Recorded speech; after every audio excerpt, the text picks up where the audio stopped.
Menina, tecnologia é isso. Eu tive uma instabilidade aqui, mas já vou retornar. Estava dizendo a respeito do limite de detecção e quantificação. Há uns tempos atrás, nós tivemos a questão da divulgação de informações de agrotóxicos e uma falha de interpretação de dados, e muito se deve à falta, né, de um esclarecimento maior e talvez de apresentar de uma forma mais clara nas metodologias e ao lado dos resultados os limites de detecção e de quantificação, para que o resultado possa ser corretamente avaliado, interpretado. Então, isso foi inserido na minuta da portaria e acredito que seja um ganho importante para a nossa legislação. Pode passar, por favor. Padrão bacteriológico. Com relação ao padrão bacteriológico, o coliforme total e a E. coli continuam sendo os parâmetros mais importantes com relação ao monitoramento da qualidade da água, os indicadores de eficiência de tratamento, no caso do coliforme total, e indicador de potabilidade, no caso da E. coli. Então, não tivemos mudanças na parte bacteriológica. O padrão microbiológico, ele ficou um pouco mais abrangente agora, né? Não é apenas a questão dos coliformes, mas o padrão microbiológico da água passa a englobar também o CT, que a gente fala, que é a concentração do agente desinfetante, cloro combinado, dióxido de cloro, aliado ao tempo de contato e também em função da temperatura e o pH da água. Então, na minuta da portaria, na portaria vigente, já existem algumas tabelas de CT, concentração e tempo, né? De acordo com a concentração do seu agente desinfetante, você tem que ter um tempo de contato para que esse agente ele possa realizar a função dele de desinfecção da água e garantir a segurança e a qualidade microbiológica da água. Então, na minuta da portaria, que está para avaliação, existem diversas tabelas de CT, né, com detalhamento, de forma a garantir realmente o padrão microbiológico da água. E, além do CT, a fluidez também passa a fazer parte, então, desse conjunto de parâmetros que vão realmente, assim, atestar a qualidade microbiológica da água. Então, nós temos agora como parâmetros para a gente avaliar microbiologicamente a qualidade da água, a questão dos coliformes, E. coli, concentração e tempo de contato do agente desinfetante e a fluidez. Esses três parâmetros deverão ser avaliados em conjunto para atestar a qualidade microbiológica da água. Foi feita também a exclusão, o grupo de trabalho excluiu da portaria a contagem de bactérias heterotróficas. Então, ela não faz mais parte, na minuta da portaria, do padrão bacteriológico. E o porquê, eu particularmente fui contra essa exclusão. Eu gosto, né, de utilizar esse parâmetro, bactéria heterotrófica, porque acho ele muito importante, principalmente para a avaliação de biofilmes na rede de distribuição. Então, é um parâmetro que, no meu ponto de vista, eu fui voto vencido. Como eu falei, a gente trabalha nas reuniões, trabalhava com a construção de consenso, e, pelo consenso, optou-se pela exclusão das bactérias heterotróficas do padrão. Também foi excluído o artigo que recomendava o monitoramento de vírus, porque chegou-se à conclusão que a desinfecção com cloro ou com dióxido ou outro agente desinfectante, os vírus, assim como as bactérias, são facilmente removidas. Então, não haveria necessidade de se monitorar vírus, porque a floração e a desinfecção que já é realizada garantiria a ausência desses micro-organismos, além de ser uma metodologia nem sempre tão precisa, nem mesmo rápida para fazer, ou uma metodologia bastante complexa. Então, optou-se por excluir esse artigo. né, relacionado ao monitoramento de vírus. Então, tivemos essas modificações. Pode passar, por favor?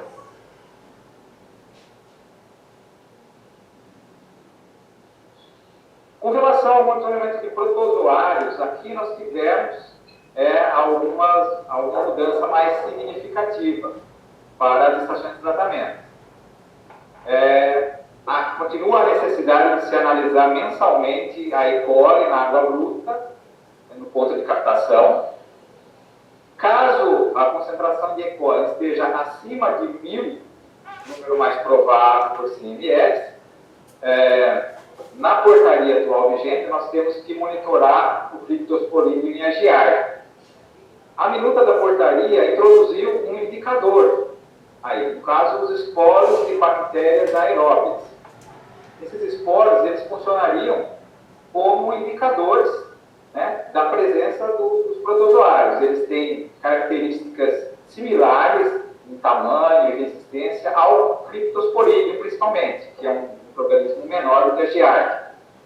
Ele seria um organismo assim, mais crítico para a remoção, principalmente através da filtração. Esses esporos em bactérias aeróbias, eles são bastante assim, comuns na água bruta. São encontrados em grandes quantidades e a remoção deles ocorre pelos processos de coagulação, decantação na EPA e principalmente na filtração. Então, eles vão utilizar esse parâmetro, né? A intenção é utilizar esse parâmetro esporos e bactérias como indicadores. Nós devemos determinar a concentração deles na água bruta e na água tratada, na água filtrada da EPA. De preferência, no efluente filtrado de cada um dos filtros da EPA, individualmente. E aí deve ser feito um cálculo de eficiência de remoção. Vou comparar quanto eu tenho na minha água bruta e quanto desses esporos estão saindo, né, na minha água filtrada. E a EPA deve apresentar 3 log de remoção desses esporos. Se a remoção desses esporos estiver abaixo de 3 log de remoção, isso numa média aritmética de 4 amostras mensais, que está determinado na minuta da portaria. Então, se essa remoção estiver abaixo de 3 log, eu tenho que fazer, então, o monitoramento de criptosporídeo diária na água bruta. Passa a ser obrigatório. Caso eu encontre criptosporídeo numa concentração acima de 1 oocisto por litro na água bruta, então a fluidez da minha água filtrada deve ficar abaixo de 0,3 unidades de fluidez. Tá? Na portaria vigente, eu avaliava E. coli, se estivesse acima de 1000, eu já tinha que fazer a análise de cripto Giardia, e se eu encontrasse criptosporídeo acima de 3 oocistos, aí eu deveria limitar a fluidez da água filtrada abaixo de 0,3 unidades. Então, esses esporos, eles vêm compor o padrão de potabilidade como um indicador. A gente sabe, eu trabalho com essa metodologia de análise cripto-Giardia, é uma metodologia bastante complexa, cara, os resultados nem sempre são muito precisos por questão de recuperação. E eu iniciei, há alguns meses atrás, um trabalho, inclusive com a ajuda de uma estagiária, uma estudante de engenharia química, que está realizando um TCC nessa área. Nós estamos fazendo esse trabalho com o uso de esporos de bactérias aeróbias, monitorando, mais ou menos nos moldes do que a nova portaria determina, para avaliar a eficiência, né, desse indicador.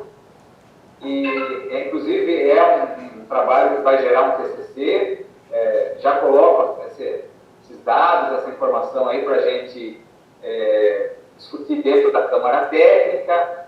Acho importante, porque sei que muitos aqui trabalham com essas questões, com esses monitoramentos.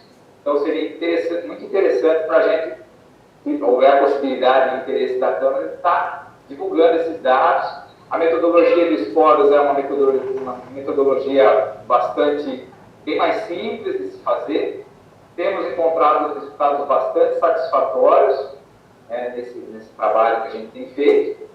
Aqui no slide que vocês estão observando, são algumas fotos, né, para vocês terem uma ideia, né, de uma água bruta, de manancial e de uma água filtrada da EPA. São fotos que a gente fez aqui no nosso laboratório mesmo.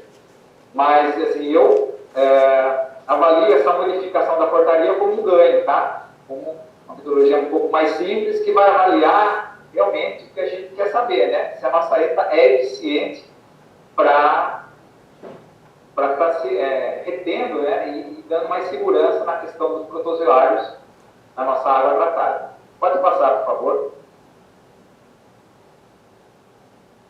Monitoramento de cianobactérias e cianotoxinas. Também tivemos algumas mudanças com relação à questão da cianobactéria. No caso, a minuta da portaria, ela colocou para a gente o monitoramento mensal da clorofila. Ao invés da gente fazer a análise mensal da contagem de cianobactérias nas águas brutas do manancial, nós vamos monitorar agora a clorofila, que vai ser o nosso indicador de densidade do fitoplâncton. Se os valores da clorofila estiverem acima de 10 microgramas por litro, aí sim eu vou fazer a verificação microscópica do fitoplâncton e a contagem de cianobactérias. Caso a minha concentração de cianobactérias estiver acima de 10% da densidade total do fitoplâncton, aí eu vou fazer a contagem de cianobactérias semanal. Então, a clorofila passa a ser o parâmetro-chave, né, de monitoramento das cianobactérias no nosso manancial. Nós temos que fazer, então, a avaliação mensal da clorofila. No caso da concentração de cianobactérias acima de 20 mil células, aí sim nós devemos, como a portaria vigente preconiza, monitorar as cianotoxinas. No caso, atualmente nós temos como cianotoxinas de monitoramento obrigatório a microcistina e a saxitoxina. Na minuta da portaria nós incluímos mais uma toxina, que é a cilindrospermopsina, um valor máximo permitido de 1 micrograma por litro. Então, né, no caso das cianobactérias, a clorofila passa a ser o parâmetro inicial do monitoramento, e depois aí você tem todo um desencadeamento de avaliação do fitoplâncton total, se as cianobactérias estiverem acima de 10%, no caso, daí a gente faz a contagem e acima de 20 mil células monitora as toxinas. Na tabela, vocês estão vendo aí no centro da tela, né, se estiver abaixo de 10 mil células, a frequência de contagem deve ser trimestral. Acima de 10 mil células, semanal. Então, isso eu acredito que muitos sistemas, principalmente aqueles que não têm problemas com cianobactérias, mananciais que são mais limpos com relação a cianobactérias, não vão ter necessidade de fazer um monitoramento mensal. Isso é determinado pela nova legislação. Pode passar, por favor. Com relação ao padrão de potabilidade para substâncias químicas, como eu disse anteriormente, eu participei das reuniões na questão, no subgrupo dos microbiológicos, mas eu trouxe também algumas informações com relação à questão das substâncias químicas. Então, toda a avaliação, né, das substâncias químicas para compor o padrão de potabilidade foram feitas através de pesquisas e também observação das normas internacionais. O que os outros países têm que a gente pode incorporar na nossa norma. Então, foram consideradas as normas da OMS, da EPA, da órgão ambiental do Canadá, da Austrália e da Nova Zelândia. Também, pela primeira vez na revisão das normas de potabilidade, foi utilizado os dados do CISAGA, a série histórica de 2014 a 2017, para se avaliar, né, o que a gente já vem monitorando, a ocorrência dessas substâncias químicas, orgânicas, inorgânicas, nas captações e na água tratada. Todo o trabalho de avaliação das substâncias químicas foi pautado nos princípios de avaliação quantitativa de risco químico. Então, para se calcular os VLPs, foram feitos cálculos levando em consideração o peso corpóreo, no caso aí, para a população brasileira, foi determinado 60 quilos como peso corpóreo médio da nossa população. Um fator de alocação da ingestão diária tolerável, atribuído ao consumo de água, 0,1. Um consumo de água por pessoa de 2 litros por dia. E também, para cálculo da BNP, foi baseado também em estudos toxicológicos de dose de resposta em animais. Para a gente também adotar determinadas substâncias químicas no padrão de potabilidade, foi avaliada também a capacidade analítica. Será que nós temos equipamento e metodologia analítica para se analisar essas substâncias? Isso foi levado em consideração, bem como os limites de detecção e de quantificação. Pode passar, por favor. O trabalho do grupo foi sempre pautado numa construção de consenso. E aí, cada substância foi analisada, foi estudada previamente por cada um dos componentes, das pessoas que compunham o grupo de trabalho. Então, dentro da proposta, cada substância química poderia ser ou mantida no padrão de potabilidade com o valor atual, poderia se optar também pela manutenção da substância no padrão com alteração do VLT. Foram também avaliadas novas substâncias para compor o padrão de potabilidade. Foi feita uma avaliação de algumas substâncias relevantes, mas assim, que ainda não estavam no padrão vigente. Ou então, algumas substâncias que estão no atual padrão poderiam ser também excluídas. Então, esses eram os caminhos quando a gente avaliou as substâncias químicas do padrão de potabilidade. Eu posso dizer que a maioria dos padrões, dos parâmetros químicos foram mantidos com o mesmo VLT. Uma alteração, que a gente foi feita uma exclusão, no caso do cianeto, por exemplo, foi excluído do padrão de potabilidade. Foi avaliado que os efeitos tóxicos do cianeto, para ocorrer, que deveriam estar em concentrações muito altas dessa substância, e não são encontradas nas águas, pelo menos os dados do CISAGA foram avaliados. A questão dos efeitos crônicos do cianeto pairavam muitas incertezas nos estudos, então o grupo de trabalho achou, por consenso, que a substância deveria ser excluída do padrão de potabilidade. Esse é um exemplo de uma substância que foi excluída. Com relação, havia uma expectativa grande da inclusão na parte de substâncias orgânicas, inclusão de alguns fármacos, hormônios, disruptores endócrinos na nova norma de potabilidade. Porém, essas substâncias, nenhuma delas foi incluída na nova norma. Por que não foi incluída? Nós tivemos acesso a materiais e estudos dos especialistas, porém, optou-se não incluir nenhuma dessas substâncias porque não existe ainda, pelo menos não publicado, trabalhos assim, não encontraram valores de referência para essa substância. Então, acredita-se que se colocar uma substância, um fármaco, um hormônio, monitorar, mas sem valor de referência, não haveria validade, a necessidade de maiores estudos, inclusive para se determinar os valores que podem causar risco à saúde humana, para aí sim, você tendo valores de referência, você poder colocar isso aí no padrão de potabilidade para monitoramento realmente dessa substância. Pode passar.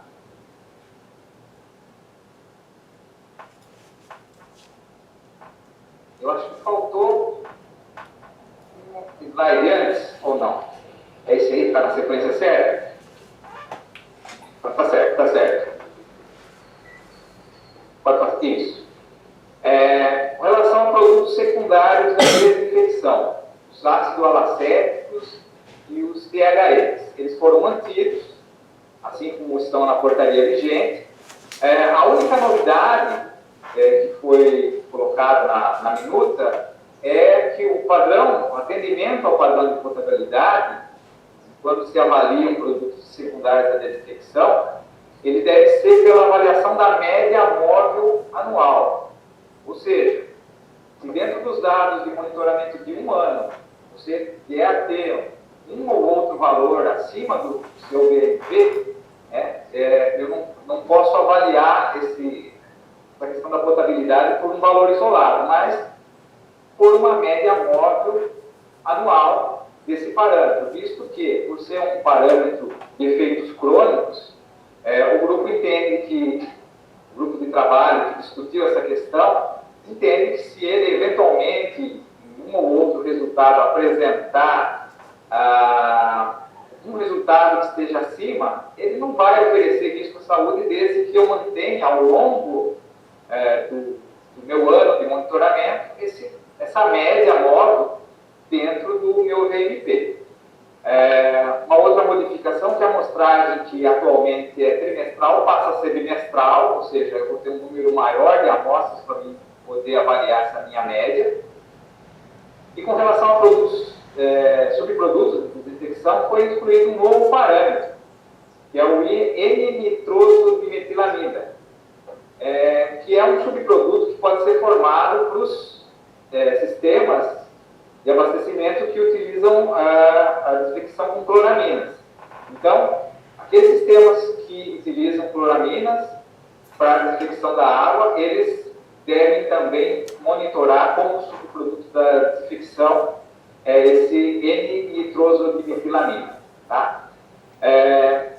Com relação a produtos secundários de desinfecção, é isso. Padrão organoléptico, a principal mudança foi a exclusão da norma da análise de gosto e odor. O grupo de trabalho que discutiu essa questão decidiu isso por conta da análise de gosto e odor ser subjetiva, principalmente em relação à quantificação disso. O que não exime, os serviços de água e, no caso de reclamações por parte da população, eles devem sim dar atenção à questão do gosto e odor, porque a gente sabe que a água ela não pode ter gosto, não pode ter cheiro, seja desagradável. Visto os episódios que nós tivemos no Rio de Janeiro recentemente, mas não podemos perder de vista essa questão de ofertar a água que seja realmente agradável ao consumo, mas a análise de gosto e odor dentro do padrão de potabilidade foi excluída da norma. Podemos passar, por favor? Isso. Na questão dos agrotóxicos, foi feito um trabalho bastante amplo de avaliação de agrotóxicos. Então, nós partimos de uma lista de cerca de 815 agrotóxicos considerados relevantes para o padrão de potabilidade, vigentes nas normas vigentes do Brasil e também em normas internacionais. Desses 815, a Anvisa autoriza o uso no Brasil de 545 compostos. Alguns não são autorizados, outros não constam na lista de autorizados e não autorizados da Anvisa. Então, daqueles 815 agrotóxicos iniciais, foi feita uma seleção, foram submetidos à avaliação 231 substâncias. E essa avaliação, então, para a gente decidir se ia incluir ou não no padrão de potabilidade.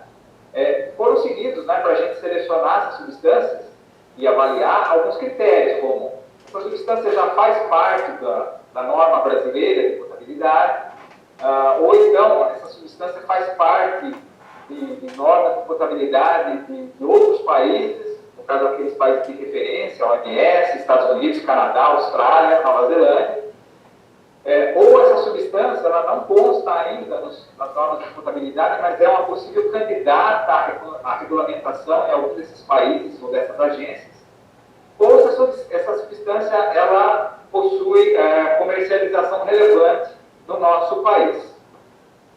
Pode passar, por favor.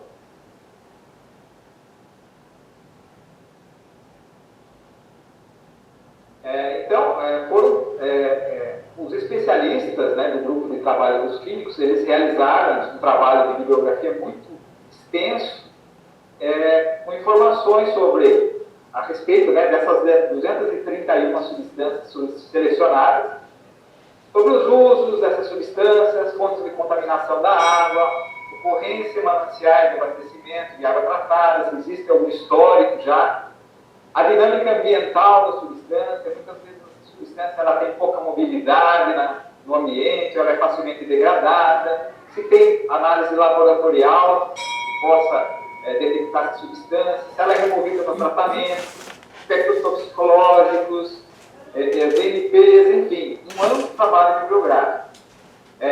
O atual padrão de potabilidade, de higiene, nós temos 27 agrotóxicos. Né? Depois desse trabalho de seleção que foi feito, a minuta da portaria, então a nova proposta é um monitoramento de 48 agrotóxicos. Então nós temos esse aumento de parâmetros de agrotóxicos em função dessa seleção que foi feita. Tá? Então, foi dessa forma que foi definido, né, novos parâmetros de potabilidade, no caso, incluído várias inclusões, principalmente na questão dos agrotóxicos. Tudo baseado nesses critérios de seleção e de avaliação individual de cada substância. Um trabalho bastante amplo, bastante árduo de pesquisa e de discussão, gerou bastante discussão. Mas acredito que tivemos um avanço bastante grande, visto o número de substâncias que foram acrescentadas. Podemos passar, por favor? Plano de segurança da água, uma outra questão que foi bastante debatida, inclusive no início dos trabalhos, a gente, principalmente aqui na Câmara Técnica de Saúde Ambiental, a gente já tinha uma expectativa bastante grande que o plano de segurança da água iria ter um destaque, talvez até uma obrigatoriedade dentro da norma de potabilidade. No entanto, o grupo de trabalho, por consenso, acabou não acatando a obrigatoriedade da adoção de planos de segurança da água pelo sistema de abastecimento. Então, o plano de segurança da água passa a ser apenas uma recomendação aos prestadores de serviço, ao pessoal das ETAs, né? E cada sistema ou solução alternativa, a título do prestador de serviço, como recomendação, tem o seu plano de segurança da água. Então, não é obrigatório pela minuta da portaria, mas a autoridade de saúde pública, no caso a vigilância sanitária, a Secretaria de Saúde, elas podem sentir a necessidade e exigir do prestador de serviços, né, das estações de tratamento, que elas implementem o PSA, principalmente em situações que possam trazer risco à saúde dos consumidores. O PSA, a implantação do PSA pelas estações de tratamento pode levar a alterações no plano de amostragem. Por exemplo, os sistemas que tiverem PSA e através do PSA demonstrar que determinados agrotóxicos ou determinadas substâncias de monitoramento obrigatório da portaria, elas não estão presentes na água porque a bacia é protegida, não estão presentes na bacia de contribuição, ela pode pedir uma alteração do plano de amostragem com a exclusão de alguns parâmetros. Isso é possível, a minuta da portaria, através do plano de segurança da água, dá essa possibilidade. Então, infelizmente, o plano de segurança da água não foi colocado como obrigatório, mas apenas como recomendação, porque o grupo de trabalho entende que ainda talvez não exista uma maturidade por conta dos sistemas para estar implantando isso daí. Quem sabe a nossa Câmara Técnica, a nossa bacia aqui do PCJ, não venha a dar uma contribuição, um exemplo nacional para a questão dos planos de segurança da água, porque aqui essa questão já vem sendo bastante discutida, está para ser lançado o guia aí, em plano de segurança da água, vai ser um marco, uma referência, acredito, a nível nacional, para que a gente possa estar desenvolvendo isso aí a nível nacional nas próximas revisões da portaria. Plano de amostragem, pela primeira vez, uma revisão da portaria, foi feito um trabalho com a contratação de um estatístico para para você compor o plano de amostragem em cima das populações das cidades. E teve sim uma alteração do número de amostras mensais, foram feitas tabelas, estatísticas em função da população. E uma questão que achei muito curiosa, eu particularmente não participei, não estive presente na reunião que discutiu o plano de amostragem, mas a questão matemática da coisa mostrou que cidades muito pequenas ou cidades muito grandes, na casa dos milhões de habitantes, tiveram uma diminuição no número de amostras mensais. Cidades medianas, médias, um exemplo, a própria cidade, a minha cidade, Piracicaba, nós vamos ter, com a aprovação da nova norma de contabilidade, um certo aumento do número de amostras. Por quê? Isso a matemática explica. Por questão estatística, cidades médias tiveram um aumento, vão ter um aumento do número de amostras mensais, enquanto cidades muito grandes, na casa de 1 milhão de habitantes, cidades muito pequenas tiveram uma pequena diminuição no número de amostras. Tá? Isso é uma informação que é um pouco curiosa, mas que foi feita através de análise estatística. A questão do plano de amostragem não perde a questão da você ter que monitorar pontos de grande circulação, pontos críticos da rede, isso aí não, foi mantido. Você tem que estar considerando como ponto de amostragem esses pontos, principalmente de grande circulação de pessoas, pontas de rede, que são os locais que você pode ter maiores problemas de qualidade. Mas, com relação ao plano de amostragem, seria isso. Pode passar. Bom, aqui eu finalizo. Espero que tenha sido minimamente claro para vocês. Sei que vão existir muitas dúvidas. Talvez o tempo nem seja adequado assim, para a gente estar conversando. Eu posso adiantar para vocês que após a aprovação da portaria, o Ministério da Saúde vai publicar, como já aconteceu em portarias passadas, que a gente chama de a portaria comentada, com uma série de comentários, explicações, alguns pormenores a respeito da legislação que for aprovada. Eles estão aí trabalhando com as contribuições que foram feitas na consulta pública. E, assim, o que eu tinha para apresentar para vocês é isso. Espero que tenha sido claro. Me desculpem aí pela falha técnica. Estou à disposição de todos vocês aí, o que eu souber, se eu puder contribuir para a gente elucidar um pouco melhor. Fico à disposição do grupo aí de vocês. Obrigada, então, pela essa apresentação para nós. Vamos abrir um intervalinho assim, de 10 minutos para perguntas. Eu peço para que os participantes se inscrevam no chat, com o nome, com o seu nome, a entidade, seguido do tema palavra, para a gente organizar uma sequência aí de perguntas. Tá bem?